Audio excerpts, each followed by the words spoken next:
funny about it. He's like, technically, it's nothing like it's not a unique nom de plume. He just picked it out. Johnny Green is not a nom de plume that's unique.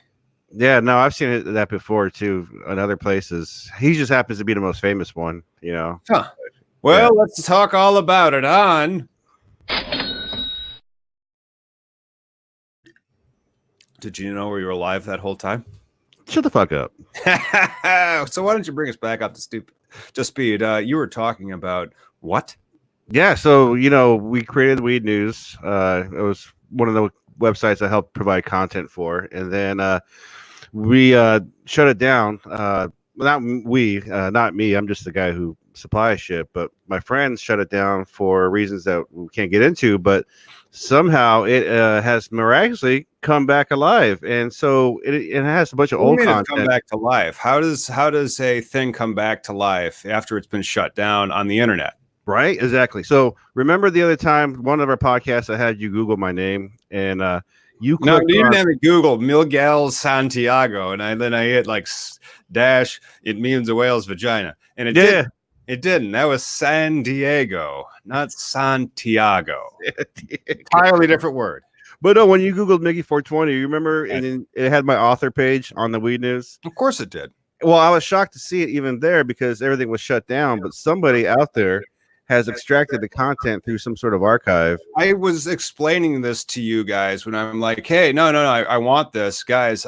Can you guys get me all these links that you have that are still it's dead, but it's alive on the internet because the crawlers that have been out there. So then you can do a redirect, like a 301 redirect. And so you point all those links over to this new page, which would be on, for example, here's an example.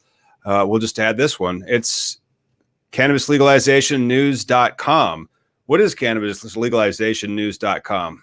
Well, I hope it's a site that we provide content as far as entertaining wise and education. We're slowly getting there. I mean, we do it in our podcasts, and then my base has been the writing thing. But now I'm just trying to get back into it. So after many websites and broken hearts, it's hard to get that momentum up. It isn't. And that's one of the reasons why I wanted to bring you into SEMrush. SEMrush is what it's also sometimes called. SEMrush, for the uninitiated, is a search engine optimization metric site. So you can use SEMrush to figure out how well something is trending or being searched or what's being searched or anything like that. And I put in pot prisoner. Pot prisoner, we'll just kind of zoom this in. Pot prisoner is the keyword phrase that we are searching for. Unfortunately, it is only searched approximately 134 times a month. That stinks. So does man serving life in prison for pot. Basically, what this means is nobody is searching for marijuana prisoner. So like the problem with that is this page will be able to rank really, really easily. But nobody will see it. Yeah, because no one's really looking for it. And then and it was kind of neat to be on that podcast that I was yesterday. Leaf Life about that podcast, man. Yeah, we were just talking. So Leaf Life podcast is the local paper is the Northwest Leaf, and they're in Oregon, Alaska, and they're called the Oregon Leaf and Alaska Leaf, and I believe they're gonna be in Amsterdam too. But they also do a podcast, Leaf Life podcast. And an episode I was on just yesterday, it's going to be edited. It was probably the most grown-up thing I've ever done. I had to walk into a full-on studio. The guy, Ricker, he's an ex-DJ for local 99.9. And then Wes, the editor and the guy who created the Northwest Leaf. Mm-hmm. So it was a conversation, and our segment yesterday was about pot prisoners, and my biggest thing was saying, how there's no way that we know how many are really out there. There's no way to, this, at least for federal shit. They're all at different levels. And then how much of it was an exacerbating factor so that they just kicked the punishment level up a whole other notch. Yeah, there's a number of that data set that's out there. Yeah, I don't know how well, because, I was going to be a principal officer. Hey, speaking of principal officers and things that are not searched very well on the internet, that's the thing that I was working on over the weekend. So I'll be doing a small video on what a principal officer is for cannabis companies, because I'm pretty sure that all cannabis companies need principal officers. I'm not sure what they're called at any given time. But What's a principal officer? Is that like someone who, like a HR type regular side or things, or what's the function of that? no, the principal officer is usually somebody who owns or who manages the cannabis company or who's going to profit from the cannabis company. And then it depends on how the state defines what that principal officer is. So in Illinois, they do it in a certain way where if you're going to make any money off of it entirely, they pretty much want you to be disclosed in the application to ensure that the supply is not going to be slipped and everybody is going to follow the rules. But in other states, they might not have such a stringent thing for the principal officers. It's very often the ones that are going to own the license and have the background checks run. But those, at this point, though, with the brand new legalization, though, every state's going to have some form of that. Because I mean, at least, so you're talking about pretty much accountability for the dollar, like, right? Like, you just can't open a store and it's not some holding company. It's got to be an actual person, right? Right. So it just can't be a holding company. Like, who is going to do the background check to say this person has that? But I hear that's like kind of getting popular in cannabis is, using blind trust to buy and sell cannabis licenses. That might, you wouldn't, I don't know who's going to get the background check for the blind trust. Well, I know here in Washington, they've been doing the license holders because it's so hard, with all the regulations they've been putting on them, the 25% tax and whatnot. And plus just the made up regulation as we go along, where they just, you're fined for putting Christmas lights that say pot, or you're fined for not having a too big enough disclaimer in your ad in a cannabis. You have to have disclaimers, and that's some of the BS stuff that we get over here in Illinois. It's just in the industry where you can't advertise too much, but you're supposed to do educational outreach. So at what point is your educational outreach advertising? Because it's like, because like, hey, let's thank the sponsors who helped us with this educational outreach. No, don't thank us. Don't thank us. They constitute that as advertising, and they will charge us an extra $10,000. Thank you. Silence is enough. That's just crazy, though. One of the labs here we have is Halo Labs, and they do a lot of education. I really enjoy. And then now they're putting out content. Let me see if I can. Share the screen, because I'm just gonna go over like where we can. What I would do is I would use these right here. These are your keyword phrases that you would then put in as headers in here. And you see, you don't have any H tags. Miggy, I got to tell you, man, if you want this to rank, you need some H tags. Let me show you. What's an H tag? Is that like a link? An H tag? God, thank you for asking. This has turned into an SEO crap. Anyway, so an H tag is like this. You see how this is like, it stands out. It's clearly like a title or something. Oh, I see. Yeah, and then you also need to have like, this is an unordered list. I think if it's ordered, it has numbers or letters. And so like you need lists. These are all tags and stuff. And then don't forget, you see, you can give them a call to action. For us, we want you to call now so that you can ask your questions about principal officers. But it's with chicanery that is cannabis legalization news. We should tell people to call cannabis legalization news so they can get their company on the show. Yeah. No, we and again, it's all about the content, right? Like, I think we have the draw, we have the reputation and the background. And I keep thinking about this, my purpose, yesterday in the podcast, I tried to explain to the DJ guy I was talking to, because everybody's like, what do you do? What's your thing? Why are you to do handstands? Yeah. But like, why are you important? I mean, my whole thing is I'm not important because I haven't been important, and I'm important only because I'm a citizen, it's not, I haven't done anything special.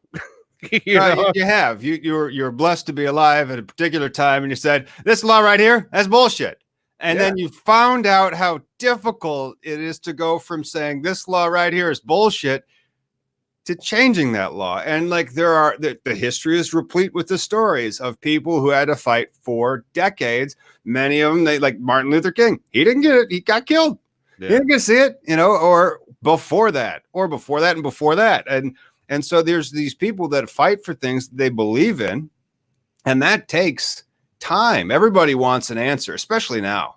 Yeah. Hang on. Let me catch up on the buzzes that I've been getting on my wrist. We get these sensory overloads, but Yeah, Well, man. it's like you said, the Civil War ended in 1865. Like that 18, really, I, 1865. yeah, 1865, and that I didn't really contemplate that.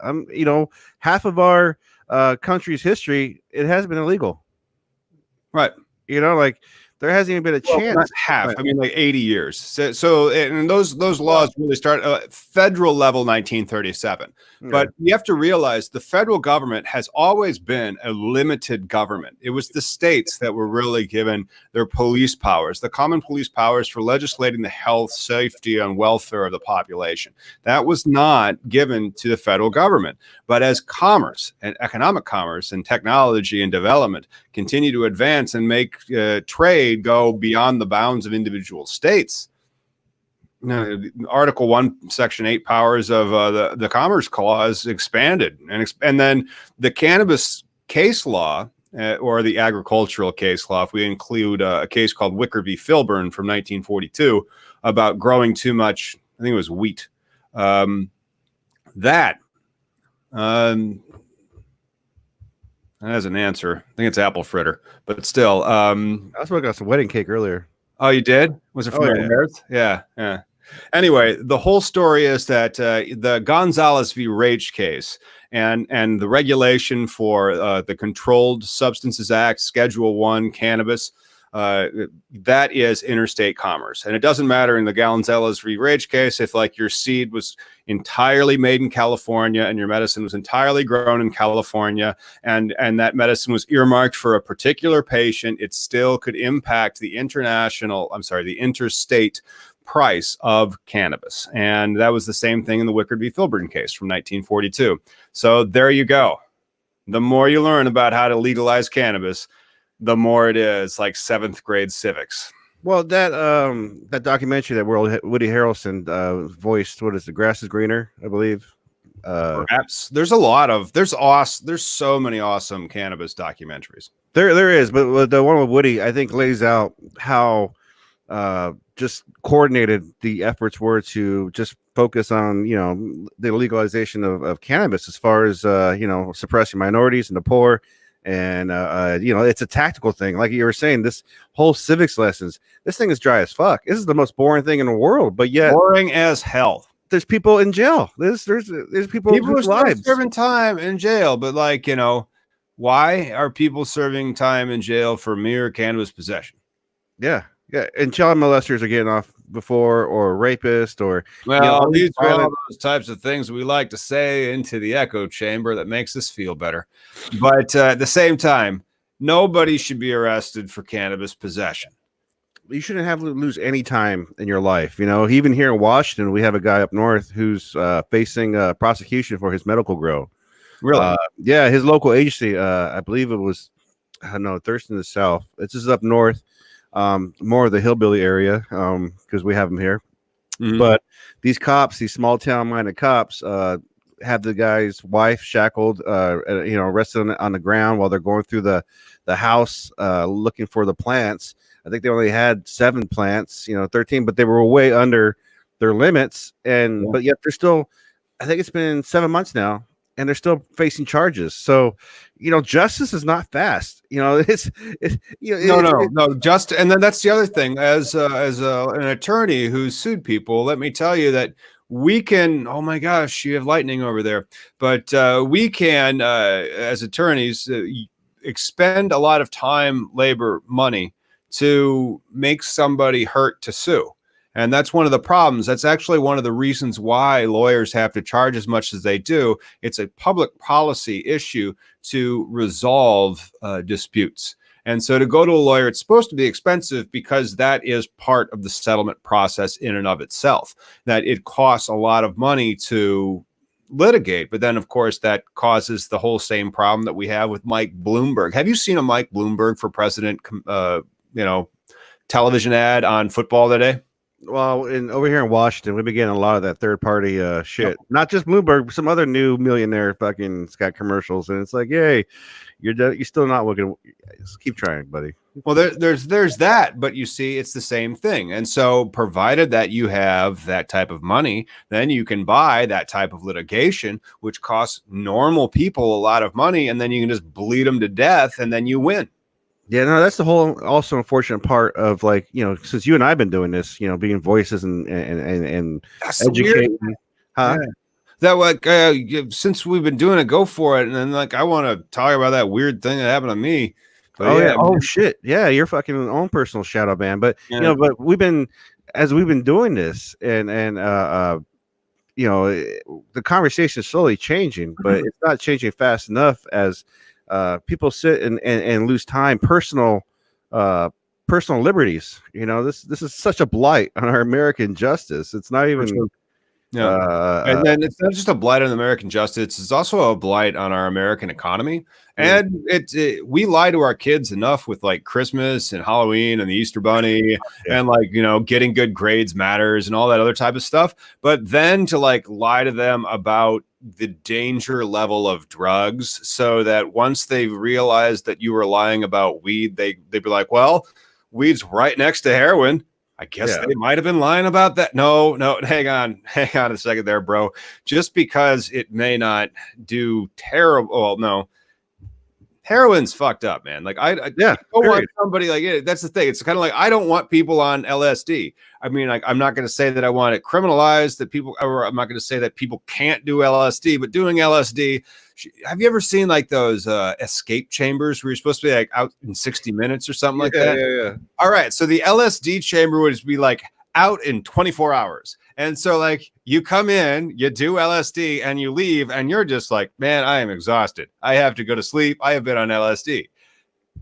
All right. If that's the way to do it, it's safer that way, right? It comes back to drug education because, just as much as you don't want someone on LSD to, let's throw that whole pilot conversation out there, right? Like, I don't want my fucking pilot to be a stoner, I don't want a pilot drunk, like, yeah. I want the pilot to be happy, and I want them to be aware of their own personal life, and I want them to be conducting themselves in a proper way. But so, like, again, I don't want him doing LSD, but I also don't want him, if he's a cigarette smoker, not to be without his cigarettes. Because people get weird when they don't have their cigarettes, man. Well, yeah, but also if he's a cigarette smoker and he's over 55, I don't want him piloting the plane because he might stroke out and have a coronary. I'm just saying for a legal comparison, though, because this legal thing that people are edgy and crazy for when they don't. We use our morals more than we use our data to like say what a law should be, and that sucks, and that hurts us all because it's like it shouldn't be like that. That is just wrong. And then okay, I'm glad that we are now going to start legislating morality. Be prepared to see shit that doesn't make anybody feel good.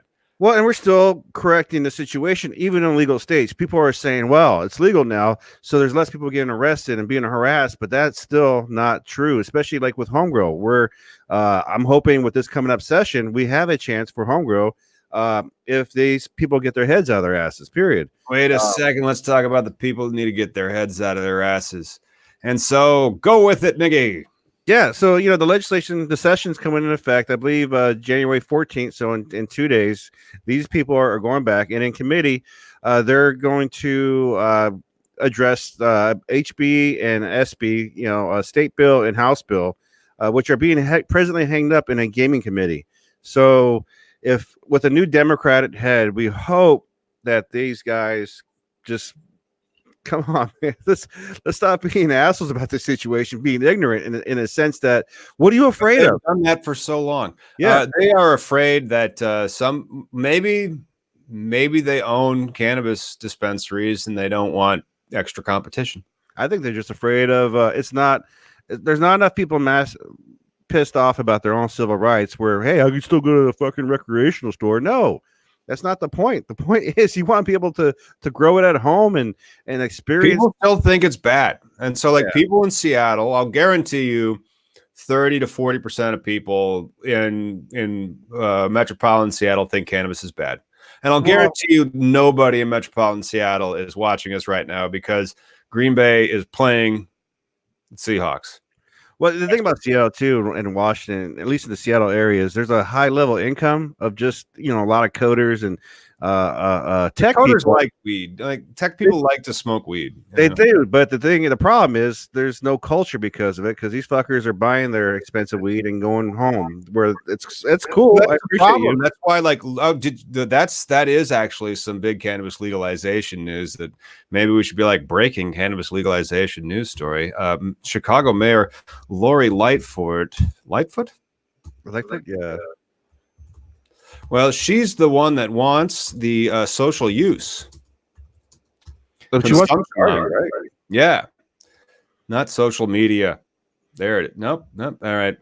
But it came out really, really quick, like today or so, that she's calling and she's putting that on her agenda, the social use spaces. And because it comes up like contemporaneous as we were talking about it, I didn't already have it pulled up, which kind of sucks. But yeah, so it's Lightfoot, social use, and then I put cannabis. Maybe the news story will come up and I can share that. I saw there it is. Yeah. No, I mean, I thought it came out like 2 days. All right. So it was the Friday. It broke on Friday, one of those deals. And cool. So, you know, she's coming out though. And where are these social use things going to be? And what are they going to look like? It's Chicago Tribune. Well, I think with your, you got your cannabis supper clubs coming too now, right? But you can't really do a cannabis supper club. A cannabis supper club is always going to be a quasi black mark. Well, it's going to be like Chef Jazz that we had on from DC, where it's not about that. So it's always kind of like the wink, wink, hush, hush, and the QT, you know, prohibition type blather, in the sense that you're taking something and you don't have the license to sell it, but the reason why people are coming is because it's that, and then they're going to eat it. And so those are mixing like several things, and it can be very, very difficult to try to commercialize that. I mean, it's yeah. Check this out. Speaking of, because again, you're talking about in cannabis, we still have this gray area of people who, you know, for one, you guys finally legalized it recreationally. Say that 10 times. And recreation. I just like, but I am mispronouncing it. I'm doing that intentionally. Intentionality. So you're allowed to have it for fun. And the thing is, you know, the people who are willing to step into this industry, or that, you know, that end of the market, right, to be a part of the plant, the producer, to whatever, they're still on the edge when it comes to the federal law, right? So they're on the edge when it comes to people. You have to realize what most people do. Most people go through life wanting to be moderately recognized, be happy, be a good person, have a decent life, not rock the boat. That is like 75% of the people out there. So you got a question about can Illinois caregivers grow for handicapped people? No, Illinois caregivers can't grow. It's not Michigan. I mean, Illinois' law is different than that. I've never heard of an Illinois caregiver ever being able to grow. There's still not such a thing as a caregiver.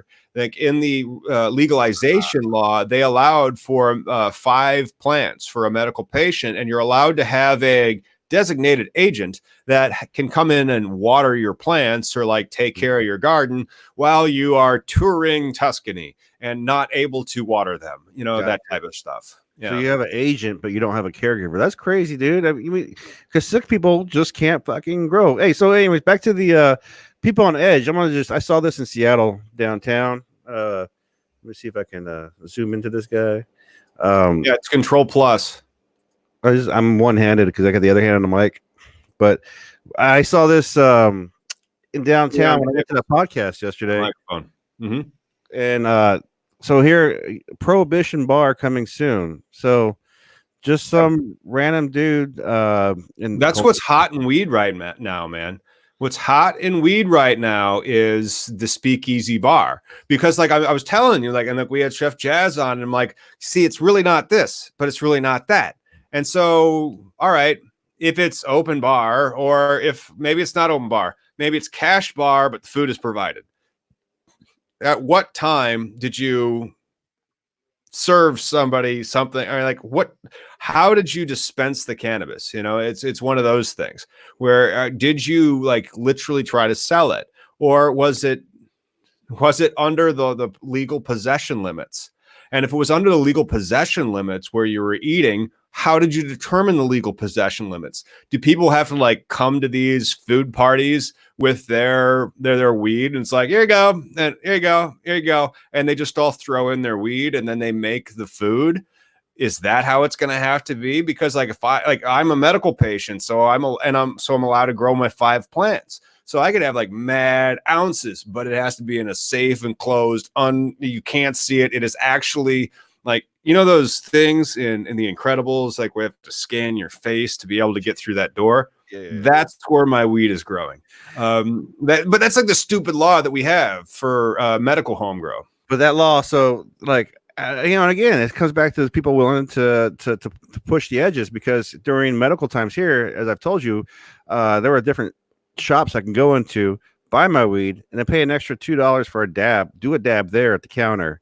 And then, you know, the consumption issue is crazy for me that it wasn't considered in the beginning for Washington State, because we were doing it already. We had markets here, the Northwest Cannabis market, which now they went to Oregon and they just called the Cannabis Club. This guy's format was just like, hey, Cannabis Club. Everything is a Cannabis Club. No, it comes with bacon on it, and the bread is a triangle. All infused. CBD infused Cannabis Club. It's got a little slice of avocado. But I'm telling you, dude, you know, these things existed for 4 or 5 years in Washington, no issues. You know what happened, and the reason why I think recreational took over is people saw money being made. Flat out. I mean, oh my God, I'm shocked. I am absolutely flabbergastedly shocked that people were making money from selling weed. And then people were like, what? The people want to buy weed? How do I get in on this? How do you get in on this? How about we talk about who you should be giving your money to? They're called Freedom Grow, and they throw money on people's. Is this the commissary one? This is the one that throws on their commissary. All right, great. So, like we were just talking about, and the title of the broadcast, of course, is "Free All Pot Prisoners." So, please, helping people in prison for nonviolent, victimless cannabis crimes. And then, if you support these people, go there, pay them some money, donate right now, and that donation will go on somebody's commissary. And if you don't have money, you know, there's a mailing list on there too, just to write people, right? Because these guys are sitting in an 8x8 cage by themselves, you know, with murderers and rape, you know, real violent people. The people who actually had the rape kits tested. Yeah, shit, man. There's horror stories. You know, Craig Cecil, this guy who has diabetes in Terre Haute, Indiana. Terre Haute. We call it Terre Haute, Indiana. Yeah, no, he's got nightmare horror stories. Apparently, that's one of the worst federal prisons to be a part of. Terre Haute. Yeah. Indiana sucks. Not gonna lie. I'm sorry, Indiana. I know you're just like right there, and that's where Pete Buttigieg is like mayor of. Or is he former mayor now? Is Pete Buttigieg not even a mayor? So like right now, what do you do, sir? Oh, I run for president. Yeah. How does that pay? It raised $27 million last quarter. Who knows? But yeah, no. What was I saying about Indiana? Oh, but Terre Haute. Yeah, but you know, it's just a wrong. Oh, because you know how we're talking to Weldon about how the guards. Oh, yeah. Weldon, what's Weldon's project? It wasn't the last prisoner project. That was the one that dude from the guy. Yeah, he's got Weldon's project, but he was talking about how Weldon's the guards project. Yeah. But remember how he's talking about the guards treat because they're all just pieces of meat and number. They don't know that this guy was just arrested for pot, you know, for a quarter ounce or a pound. They don't know anybody's story, nor do they care. No, they don't. They don't. Them caring actually does a disservice to their ability to not care and take home their paychecks every 2 weeks. Yeah, I mean, there's definitely you tell who has self-interest in this shit. You know, this is and again, this goes back to where I was telling earlier how you and I have been doing this for years. This doesn't pay our bills. You know, originally my intention as a writer was with the first website that I was part of, the Brickweed blog. What I wanted to do was because I understood the internet and I understood, you know, generating traffic, noise, and all this other bullshit. It's like if I could just, you know, and I didn't know we were at one point having a million unique hits. I could have fucking banked off this fucking idea, but I never knew just because I was doing this. You would have, like, the first thing I would have said is like, You know, Miggy, because that's how I used to talk in 2010. My hand was a phone. It was amazing. Yeah. You know, Miggy, what you got to do is you got to go to the guy who wants the dispensary and say, I got the people looking at it. I will tell them about your dispensary and to go there. Yeah. Well, my goal was to travel the country. Or, I wanted the craft grow. Yeah, you see, but your goal is starting to try to travel the country as opposed to make bank where the bank is being printed. Like it's counterindicated. And so like you need to make the bank, and then that bankroll, because it's like, well, what's the next emerging market? Well, I want to get into Illinois. Well, I better go to Illinois, because like that's the thing that I realized this week. I might have to start camping out in states where it's just like, oh, that state's going. All right, gentlemen. We are adequately capitalized for the next 23 months of operations at current expenditures. Ta-ta. No, you're right, though. I mean, because you're looking at the business side. I'm looking at I want to just tell people story sides as far as. But if you really want to tell the people stories, like Disney didn't just sit idly by and make a thing about a mouse. You know, he said, and that's why they want it. And then, you know, if you want to tell the story about the mouse, you have to make sure that people like pay for you to make the story about the mouse. Yeah. You know, that's the thing. This activism shit's not free, right? Like, nah. But now we're at the point. Now, finally, we got lobbyists, the NCIA. You know, there's people out there who really are, and that's what sucks about being in America. You need payroll to actively, you know, lobby and petition for your. Suck. That doesn't suck. The problem with America being misunderstood has to do with that most people don't realize what it is to make payroll. And they don't see how to create a value in a way that makes them something besides like cog number 6437 at the corner of 5th and Main. You know, if they could see their life having purpose and what they're doing matters, people will be fine. Yeah, no, but we're getting there though. I mean, we're so far ahead than we started, man. Right? Yeah, so far, but then. That's the thing that, like, you know, I was refactoring a page for my website for SEO purposes this past weekend because, you know, my idea of working is my idea of taking a break is, hey, how about we see how the internet's performing? And so it's the old case of US v. Yerbas book. And we were talking about the shadow ban. And it looks like the shadow ban has hit my, like, for some reason. And I don't know what the reason is, but for some reason, Amazon must be kind of, and like it, I was sellers rank number 4,623,000. Like nobody's buying this book. Yeah. But like you used to be able to buy the book. It used to not be like unavailable. And not only that, there were used copies. Like, and so now it's just, you can't even buy it. Have you tried using a keyword searches in there like cannabis and see what else pops up? Yeah, it's fucked up, man. That's weird. Because like, and not only that, it was like one of those book on demand. Like, granted, I haven't like touched it in like almost 10 years, but dude, weird. Well, you know, the fact that Amazon does have federal contracts now. I mean, that's who knows, man. It's like the Facebook experiment. You remember? Well, like, but that means all right. I say the federal. Some idiot bureaucrat in the federal government is so terrified by my stupid book that they're like, shut it down. It's code words, man, or keywords. You know, it's like, I got sucked up by the algorithm, is what you're saying. That's all I'm saying. It's like you're just because you know, Facebook. What was it last year, 2 years ago? One of the backlashes I've had. They actually did an experiment on select groups of people where.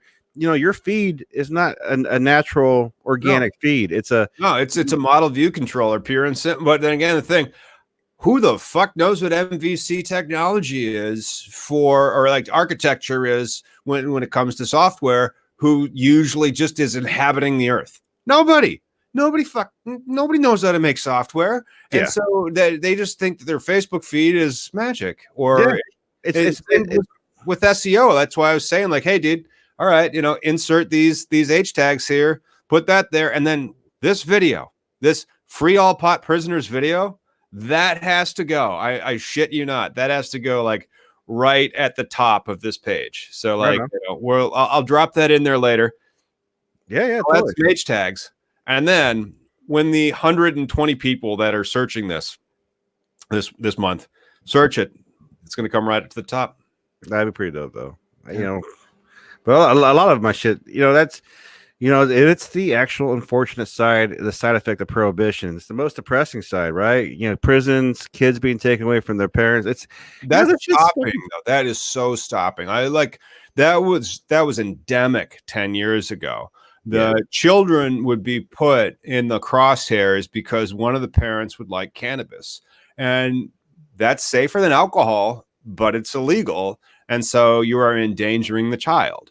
Of quote unquote endangering the child, right? Well, back to our recycling. They would use it because like these idiots, they have a kid, and then that's not enough. It's not enough for them to say like, oh my gosh, what a beautiful thing we've made. Let's try to treat this nice. No, it's not. It's like, well, you shouldn't do that. Well, you fuck you. I'm gonna get you. And then $18,000 in child support later, and $25,000 to a lawyer that didn't pay. They still hate each other. They still hate each other. Well, that's the thing. Cannabis has been used as a weapon in so many custody disputes and all the other grievances that people have with each other. But we're changing. We're better than we were. We're definitely better than we were. And you know what? I think we're not as good as we will be. And I really think we're able to bring like the kitty cocktail all the way up to the scotch on the rocks with cannabis, just like we can with alcohol, because you can start down there with the CBD hemp flower. And that CBD hemp flower might be really, really good if you have like a sprained anything, or if you're really, really anxious, or if you just need to calm down. That's a lot of different prescriptions. And then you can get into your recreational sides of cannabis for the THC aspects of it. So maybe you'll be drinking less. Maybe you'll be laughing more. Maybe you'll be sleeping better. And then all the way at the very, very top, the scotch on the rocks, you can do a dab and just mess your brain up and feel like jelly bread. And that effect doesn't last for more than half an hour, though. That's the great thing. The come down is way better than the scotch on the rocks. That's right. Yes. Yeah. I feel safer someone going home after an hour of that than an hour of just drinking shots all day. That's right. Because it's like I would feel somebody safer going home after ripping a big dab and knowing that they didn't eat like 50 milligram of gummies or something like that. So when you're doing the alcohol imbibing, especially with like, the hard liquor.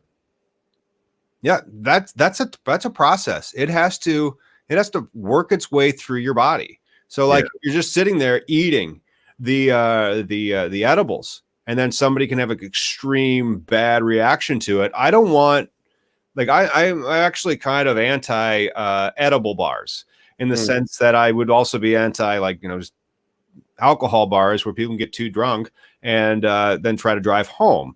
It's a different pathway, but by the on-site consumption of inhalable cannabis is way safer than anything else that's out there that is currently legal for recreational substances. Yeah. I mean, the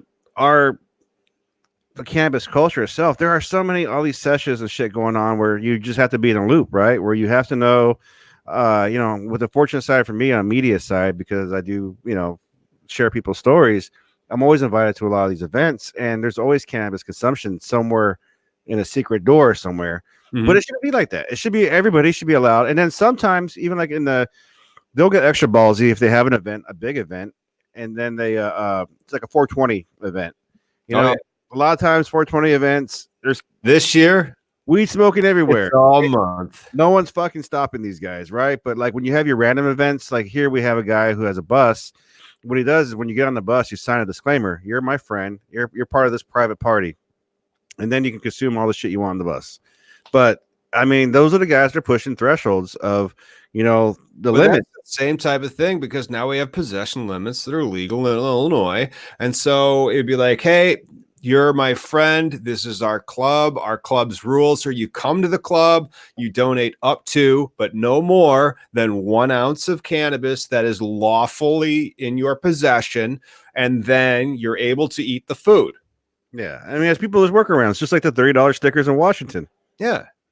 Hey, those are some nice stickers. Heck yeah. I got a $50 pen and it comes with an eighth. Oh, jeez.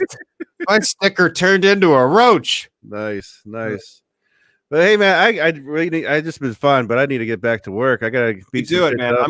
I've been listening to the Packers and the Seahawks play, and I also have to get back to formatting up some stuff that Where I we want at? to give to. What's that? Where we at in the game? I haven't followed him. I don't know. You want to fill time and tell people where we're at? I'll be right back. Shit, I don't even. Man, hey, this motherfucker wants me to fill in the time, and I'm asking him. Let me Google this shit real quick. I'm curious. Hey, you're not filling time well. The filling time is high. My name is 420. You can find me at cannabis.news.com. Oh, fuck is translated English for 21 to 3. The Green Bay Packers are doing what they do to Seattle teams in early January. They are beating them. That's one of the things. Like if it was in a dome, they would have had a shot. Yeah, no, I can't get mad, dude. It's like what, 4 degrees there? Oh, it's easily 4 degrees there. Well, Green Bay is cold as cold gets, and they do that on purpose. They aren't going to get a dome. They want you cold. Well, it's man. That's a different type of people. My son, he's doing college in Minnesota, man. They eat pretty hearty, dude.